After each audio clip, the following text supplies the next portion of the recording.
Si Annie, isang dalagang gusto niyang mag-asawa. Gusto mo na akong pakasalan? Sorry ha. At si Gerald, isang binatang may commitment phobia. Wala pa sa isip ko magpakasal. Parehong may problema. Gerald, kailangan mo nang mag-asawa. Ayaw mo akong pakasalan kaya pranake mo ako. Pero ang sagot ay ang isa't isa. Gusto mong makapagbalikan kay Rudolph? Ano ka ba? Huwag ka nang umasang papatulan kita. Ano pa ba nasasabi sa'yo? Si Annie ang kadate ko ngayon. Ano? Ipapakilala kita dahil ayoko rin pumayag na magpakasal. Kung meron ka ng girlfriend, titigil na sila na ipadate ka sa iba. Tama ba ako? Nahuli mo. Yung mama mo? Halika! Nandito yung mama Halika mo! kayo dyan! Hi, Mama. May kabastusan ka. Si Annie lang ang gusto kong pakasalan. Pag kumontra kayo, hindi na ako mag-aasawa.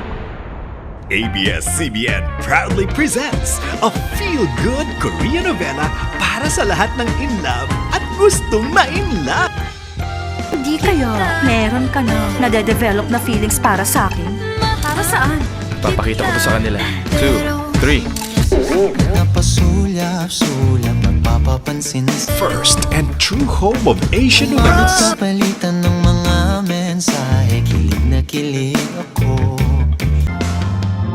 Kaya mo bang mag-I do kahit na I don't love you? Ayoko na. Ayoko na rin. Grabe! Nakakabigo ka na! Let's